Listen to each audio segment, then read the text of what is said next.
di feetu Ascension loole nag amal nañ ko ci ay église yu bëri fii ci réew mi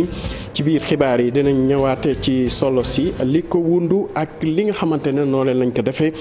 atum ren ji mbokk yi li mooy ñaari ponk yi gën a fës boo leen taaxirloo tuuti ñu yaatal ko.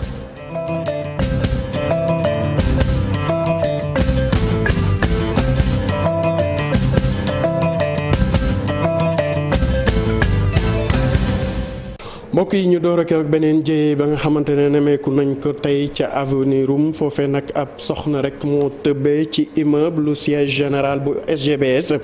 moom nag jamono ji ñuy wax ak yéen ñàkk na bakkanam foofee nag ñi nga xamante ne ñooy suñu naataango bu waa Libération ñoo joxe xibaar yi ci seen page Facebook ñu ne nag élément GMI yi moom defoon nañ rek seen kem kattan ngir sauver ko waaye loolee jotul antu moom rek gannaaw bu mu tëbee nag moom wotoom sax la gaare woon ci yoon bi nga xamante ne rek liggéeykat yu SGBS fa la ñuy faral di jaar laata muy def li ni mel la mbokk yi del si wax rek ci jëye ji nga xamante ne nemeeku nañ ko depuis démb fi nga xamante ne mooy hôpital Maam Abdoul Sy Dabakh foofee ca diwaanu Tivaouane jamono ji ñuy wax ak yéen nag procureur général bu tribunal grande instance bu Thiès mu ngi jàkkaarloog taskatu xibaar yi ci loole nag nee nañ ubbi nañ l'enquête te yoon dina def liggéeyam ba mu mat sëkk du ñàkk ñu teewlu ko ci biir xibaar yi leen ñu desandi ci li nga xamante ne moom lañ wax léegi foofee ca Tivaouane nag li nga xamante ne mooy fukki liir ak benn yi nga xamante ne ñàkk nañu seen bakkan gannaaw ab lakk bu métti buñ fa nemmeeku démb nag am na kenn koo xamante ne fekke na njombe li moom la suñuy naataangoo ñi ñu teewal foofu ca diwaanu Thiès Cheikh Anta Diop ak Seylatir tàllal micro bi ñu teewlu ko. moom bari na trop. parce que ñu tax ñu mënuñu xam nam exact parce que nga xëcc sario teg sa loxo kooku wàcc nga xëccaat bu mbiri mbaaj yi xool bébé yi wàcc mu leen ni bon li arrivé ñooñu mën na arrivé ñeneen ci biir te dafa nekkoon ci ay bébé bari na xam nga foofu saxaar si dafa envahi bâtiment bi yëpp mën nga gis benn salle boo xam te ne bi sax yaakaaruñu nit nekku fa fekk nit daanu na fa léegi da ngay obligé jaaraat ci saa yi di yër di fëgg di yuuxu bëgg ba mais bu man saa yi ma jaar yëpp alhamdulilah damaa xool yëpp kenn néew fa. donc au total ñaata salle la woon fi parce que nag mën na c'est normal sax mën nañ ko tëj parce que bu fekkente ne ay bébé yoo xamante ne bii matuñu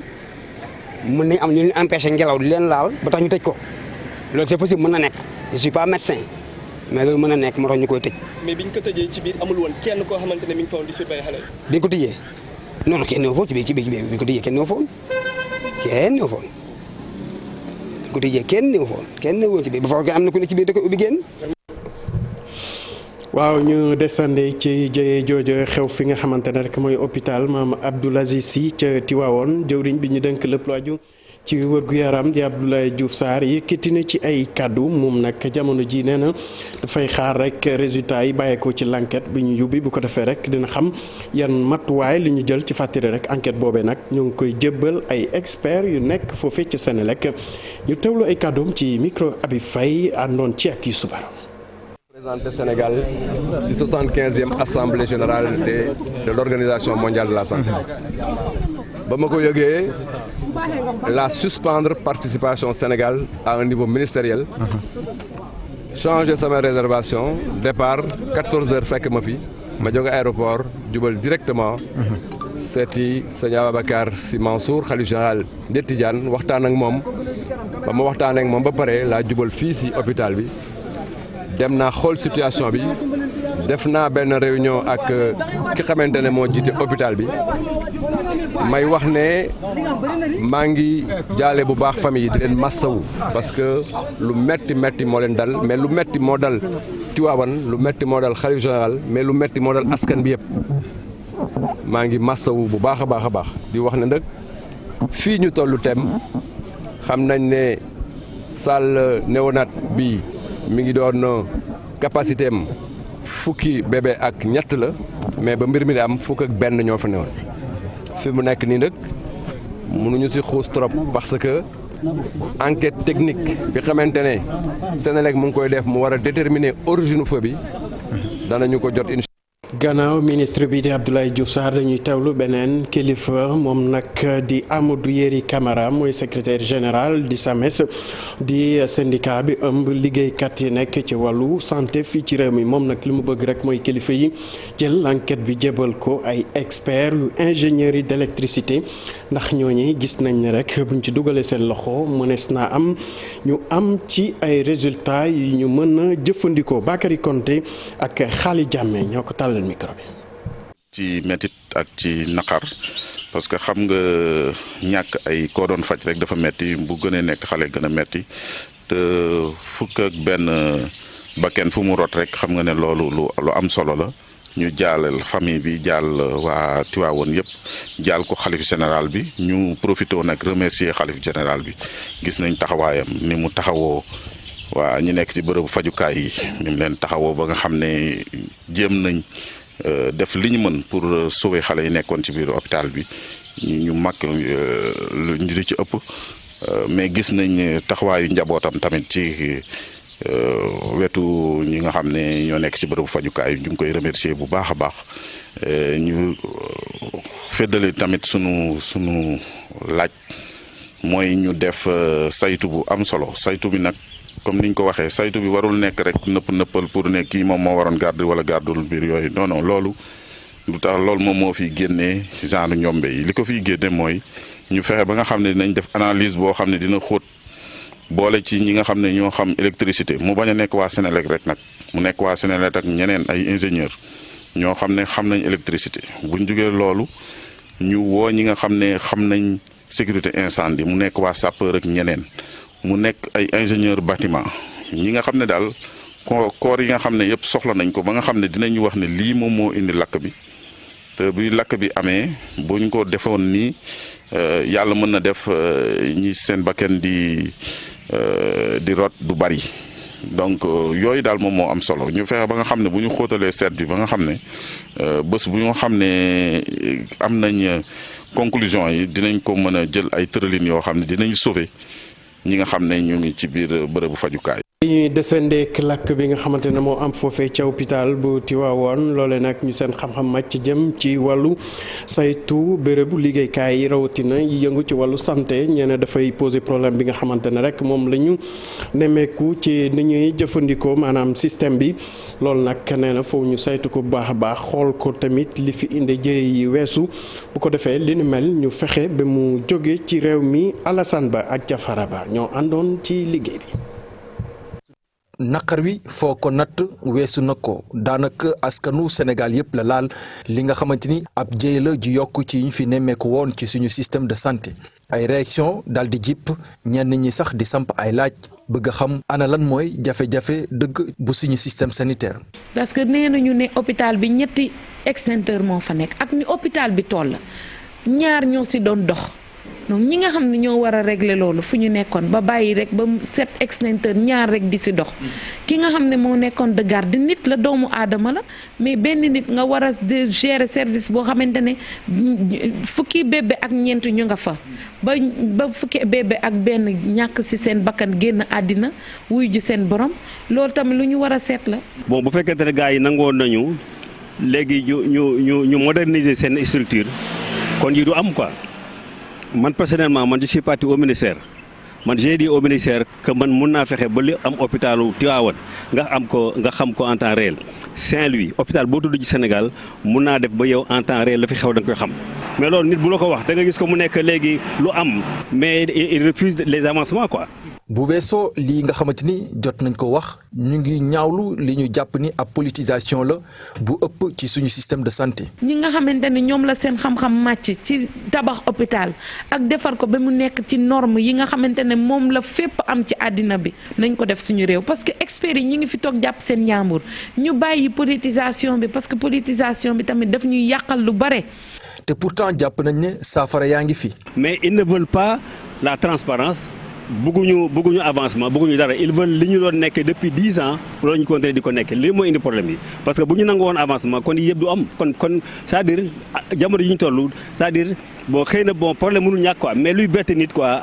si benn kii bi benn ampleur bi war na ñàkk quoi parce que xam-xam baa ngi fi c'est en pratique nit ñi mën nañ koo gis mën nañ dem mais c'est partout actuellement. ab court-circuit la ñu jàpp ne moo waral jéye ji tax na ba ministère de la santé daal di activer cellule de crise waaye itam njiit réew mi daal di décréter deuil national bu ñetti fan moom Macky Sall daal di sàkku sax ñu amal ab enquête waaye itam audit installation ak équipement yu nekk ci service néonatologie bu hôpital Mame Abdou bu Tivaouane waaye itam bépp structure bu mel ni moom ci réew mi. Alhassane Ba ñu desandeek boobu lay jëyee ak kaddu yi nga xamante ne président directeur général bu groupe Futurs Médias yëkkati na ko Youssou Ndour jamono joo xamante ne mu ngi foofee ca Canada di wéyal liggéeyam moom nag nee na mu ngi naqarlu li ni mel di mettitlu bu baax a baax tey sàkku rek ñu xool li nga xamante ne noonu la ñu saytoo lépp lu aju ci wàllu kër docteur yi leneen lim ci toftal nag mooy di masawu njaboot yi nga xamante ne rek ñoo ci ñàkk seeni tout tànk dinañ ci ñëwaat ci ni mu gën a yaatoo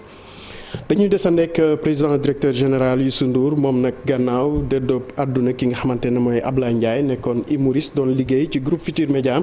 moom nag yëkkati na ci ay kàddu di rafetlu taxawaay bi nga xamante ne kookee di Ndiaye amoon nag ci groupe bi jëflanteem digganteek ak ñooñam ak itam ay collaborateurs am ñu teewlu ko depuis Montréal ci micro Chérif Dia. ñu ngi fii ci Montréal ci Canada nekk ci sunu tournée bi nga xam ne que moom la ñuy def fii yeewu nag am tiis bu dal si sunu kaw muy sunu soppee di sunu collaborateur seen xarit Abdoulaye Ndiaye yàlla jël ko yàlla nag kenn mënul xëccoog moom ñi ngi koy ñaanal yàlla xare ko àjjana jël loxoom teg ko ci njabootam gi. Abdoulaye de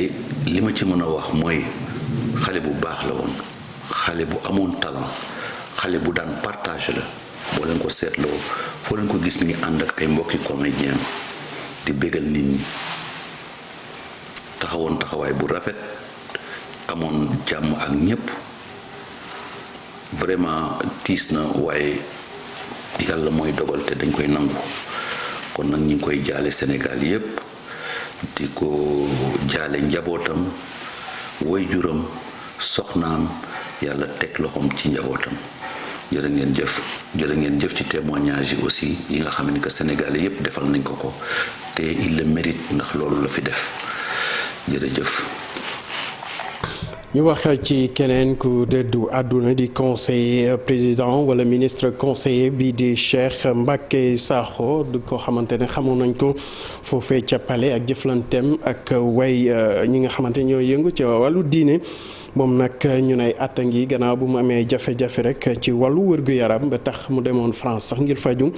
loole nag day ko ëpp doole ba mu far wuyu ji boroom kookee nga xamante ne moo taxawaloon parti bi wala mouvement bi ñu duppee soppey Serigne Modou Moustapha Mbacké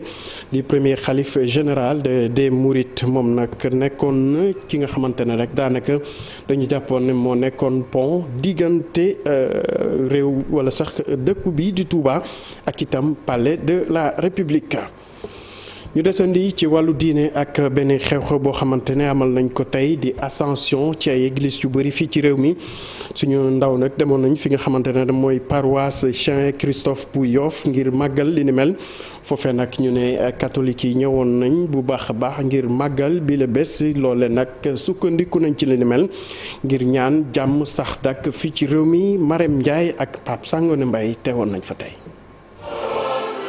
mbooloo mu takku moo daje fii ci paroisse Saint Christophe bu Yoff ci bésub ascension bi muy occasion boo xam ne fidèle catholique bi ñu ngi xaar ci moom mu fàggoo dundee yaakaar ci borom bi waaye itam mu xam lan mooy responsabilité am te di ko jëfee.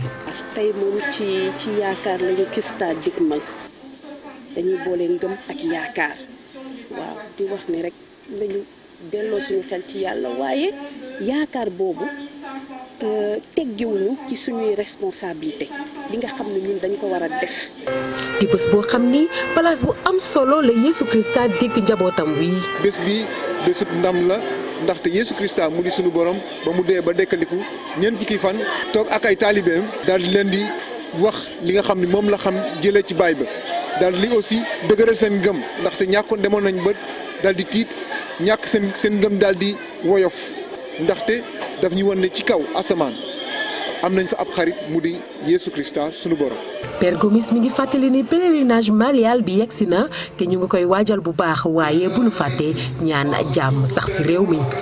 mbokku jullit yi mbokku chrétien yi ci bépp xeet bu mu doon pèlerinage bañ jëm fête bu rëy la bésub mbégte la ndaxte ak mbas mi toogoon nañ fi ay bés demuñu ñoo nga jëm ñun ñëpp jàkkaarloog Mariama sunu ndey ñu ngi ñaan ngir jàmm am ci Sénégal. catholique yi teew tey ci paroisse Saint-Christophe bu Yoff màggal nañ Ascension ci simplicité waaye ñoo ngi ñaan xol yi gën a ànd te ñu joxante yoxo. Marème Ndiaye dañuy delluwaat diwaanu Tiwaawoon wala sax Thiès foofee nag niñ ko waxee woon ci ponk yi ki nga xamante ne mooy Abdoulaye Ba di procureur général tribunal grande instance buy Thiès mu ngi doon taseek ñi nga xamante ne ñooy journalistes yi ngir àddu rek ci l'enquête bi nga xamante ne ubbi nañ ko ngir xam lan moo waral li ni mel moom nag yëkkati ne ay kàddu nee na nag bu ñu jotee résultats yi dinañ fexe ba yoon mën a def liggéeyam dañ koy teewlu ci micro Cheikh Anta Diop ak Sey Latir. mbir mu doy waar moo tax ci loolu démb ci guddi ñaar fukki fan ak juróom benn ci weer bi ñu nekk mbir mi bu mu xewee ci hôpital bu ñuy wax Maam Abdoul Aziz Dabakh ci Tivaouane ñun tooguñu bi ñu ko yëgee rek dañoo gàddu suñu tànk ñëw ànd ak commissariat urbain central commissaire Diédhiou ñëw def li ñuy wax les premières constatations ci loolu la ñu nekkoon waaye balaa maa sori ci wax ji damay wax ni même bu dee dañu gis que ni mbir bu dëgër la mbir bu diis la ndax nattu la ñu ngi jaale kilifa gu mag gi xalifa général bi Tidiane ñu ngi jaale aussi ñi nga xam ni ñoom la ci seen njaboot génn àdduna naam sax njaboot yëpp ñun ñoo ko bokk ñu ngi jaale peuple sénégalais bi yëpp te xam ni lii dafa metti waaye dañuy ñaan yàlla di wax rek inna lillahi wa inna ilayhi rajiun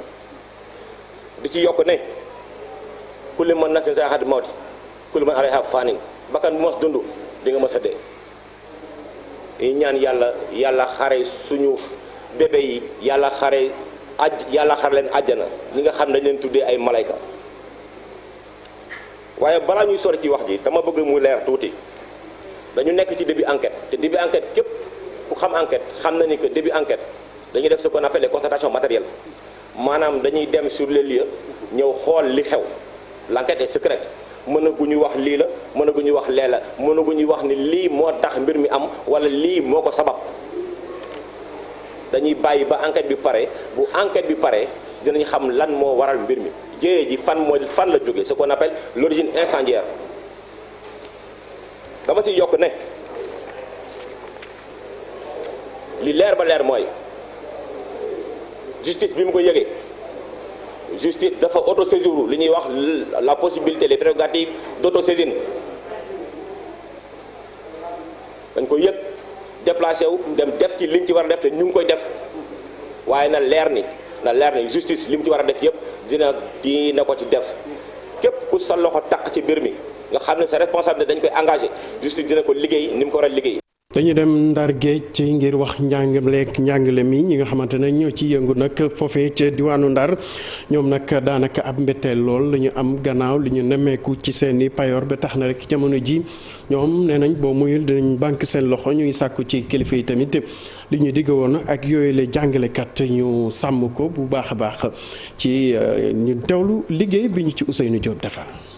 dugg ci beneen guta ñi nga xamante ñooy jàngalkat yi jamono jile dañu mer ba futtu la ko waral seen i koppar ya ñu waroon yokk ci seen i ay salaire ñu ni loolee amul moo ne day ñu ni seen i kàddu nguur gi daf leen xamle woon ni ci weer bile dañ ko yokk te loolee gisuñu ko ñu ci bari nag ci ñoom am mbetteel bu rëy. am mbetteel bu yaatoo yaatu parce que ñu toog ba kii ñu génn bulletin yi alors ñu xool ne liñ waxoon ak liñ juboo woon dara amu si. Cheikh Tidiane Anne moo yore kàddu ko CELS original waaye tamit di coordonnateur bu G20 ci diwaanu Ndar Géej moom ci gis-gisam nguur gi la mu leen waxoon defu ko tax sax ñoom dañu dënk fanaanal. dañuy boycotter examen yi dañuy boycotter évaluation yi muy CFEE muy entrée muy cellule d'animation yi dañuy def rétention des notes lépp ngir pousser nguur gi wax dëgg yàlla ñu respecter kàddoom. élève bi moom ci gis-gisam jamono jëlee grève yi dafa nekk loo xamante ni lu leen sonal la bokk itam li tax njàng mi tagga témbe. parce que enseignants yi dañuy grève depuis man ba ma xamee jàng ba léegi ba ma duggee ci école ba léegi man grève laa tomb di jànkonteel xam nga tout le temps grève mais grève ba kañ. jamono jëlee élève wala jàngalekat la ñu gën a ragal mooy perturbation yi am jëm ci wàllu examen yi rawatina ci BFEM bi ak ci li nga xamante ni mooy baccalauréat bi. waaw ñu ngi jëm ci examen yi même pas 2 mois. man mii je suis candidat au bac candidat officiel en classe de TS2 kon ñun nii suñu classe boo xoolee en maths on est en retard. jamono ji nguur gi ak jàngalekat yi dafa mel ne déggoo amatul si ñoom jàngalekat yi dank nañu fanaanal ñenn ñi tàmbali nañ grève générale ña ca des ay débrayage itam dañ ko amal ci semaine bile mu mel ne kon diggante jàngalekat yi ak état bi coow li mu ngay soog a tàmbali. Ousseynou Diop ñu wax ci biennale Dakar amoon nañ ndaje bu am solo buñ ci amal nag mu aju rek ci lu ñu duppee marché africain de l'art loolu nag ñu ci jublu mooy dajale ñëpp ñi nga xamante ne ñoo ci yëngu su ko defee ñu sottante xalaat xool ci yoon yi ñu mën a aw ngir ñi nga xamante ne ñooy artistes yi li nga xam ne moom la ñuy fent ñu mën ci gis seen bopp bu ko defee tamit lépp lu aju ci art seen yoole œuvre ñu amal ko tamit ndax gis nañ ne continent Afrique moom daanaka yeneen réew yi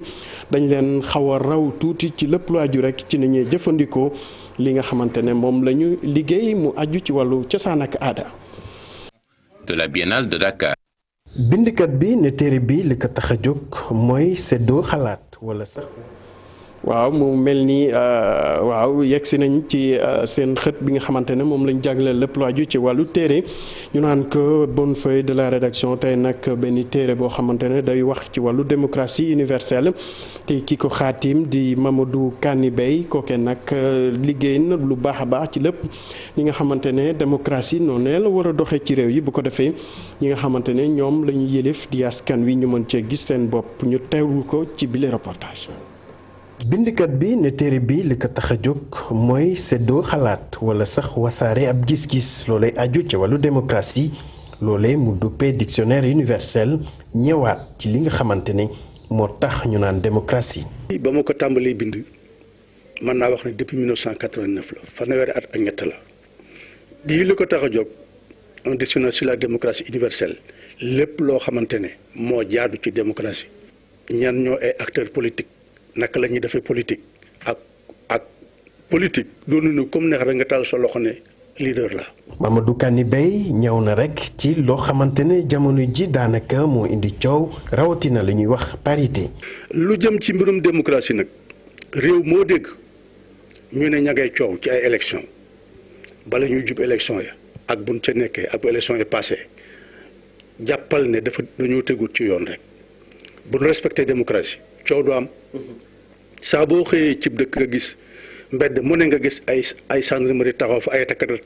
taxaw fa jàppal ne dañoo respecté wut démocratie. ci bile téere jagleel na soxna yi benn chapitre noonu ñee ñuy woowee ay femmes symboles. les femmes symboles de la démocratie universelle mooy jigéen ñi nga xam ne dañoo yor ay responsabilités te démocratie moo leen ko may am na ndax am na jigéen ñoo xam ne nekk nañ président ci ay réew. am na jigéen ñoo xam ne nekk na président de l'Assemblée nationale nekk présidente de Sénat yore sax jiite sax ay parti am na ci àdduna bi. bindikat bi gis na rek lii di démocratie moom dafa am lu ko lal dafa am loo xam ne tamit mooy tax ñu naan mu ngi am ci benn réew loolu tamit dafay tax rek ñuy suqali lépp lu aju ci wàllu politique. waaw parce que démocratie moo dundu doomu aadama ñoo tolloo démocratie lépp lu doomu aadama di dundee rek. dafa méngoo ak démocratie ba tax na livre la boo xamante ni toujours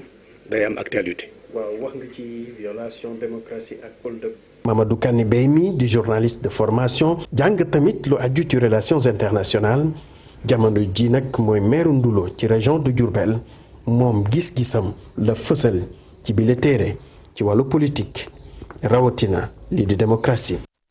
ñu wax ci wàllu tàggat yaram ak liste bi bu équipe nationale bu Sénégal ñu ne ñu ngi koy xaarandi suba di loolee nag suñuy ndaw am na ab jàngat buñ ci indi gannaaw bu ñu joxe kàddu ki nga xamante ne mooy Hubert Mbengue di journaliste sportif nee na nag jamono ji moom am na ñetti tur yoo xamante ne jamono ji ñu ngi leen di xaar rek ñu yegg si ci biir équipe nationale bokk na ci Demba Seck Iliman Ndiaye ak itam kii di Alpha Dionkou ñu teewlu liggéey bi ci Cheikh Sadibou Diarra amal. kanam yu yees ci biir équipe nationale bu Sénégal bu ñu ci xaar yu bëri ci ñaari jongante yu njëkk ci éliminatoire CAN 2023 yi am na daal ñetti joueurs yu ñu lim. li ma jàpp mooy que ni Aliou Cissé dina woowaat l'essentiel de son groupe ñi demoon ci CAN bi. mais déjà ñu ngi wax ay arrivé yu bees ku mel ni Iliman Ndiaye xam ne yàgg na bëgg ñëw en sélection chaque fois da ko doon wax milieu de terrain la offensif bi joué en Sheffield en Angleterre ñu ngi wax ne aussi Demba Seck attaquant la bu passant sénégalais bu joué Torino Italie moom aussi ñu ngi koy annoncé ak Alpha Dionkou moom jeune la boo xam ne Barça bee la nekk Aliou Cissé mos na ko woo. donc xam na tañeer bi moom pour moom retour lay doon. juróom benn weer rek des laata mondial 2022 bi doon jamono bi ñuy wut ay renfort. li ñu toll nii ak échéance yu ñu dëgmal laaj na ñu andi ay renforcer équipe bi comme on dit parce que équipe bi aussi am na si ñoo xam ne ñu ngi jëm mag joueurs yoo xam ne ñu ngi jëm mag et baax na aussi ñu xalaat relève bi di andi ay ndaw. pour ñu mën a assurer relève boobu. Aliou Cissé bi yor équipe nationale bu Sénégal dina siiwal liste gaynde yi ajjuma bi bu fukki waxtu jotee ci suba. ñooñ Koulibaly yi di dalal Bénin 4 juin bi laataa ñuy dem fekk ji Rwanda ci 7 juin bi soxal éliminatoire CAN 2023 yi groupe L. Cheikh Sadibou Diarra yàlla nañ ci yàlla yóbboo jàmm cant ak ngërëm ñenn la yéen tamit naka noonu ci teewlu beeg safo bi ci kanam tuuti Chérif Diop dina fi teew jukki leen xibaar yi ci français jërë ngeen jëf.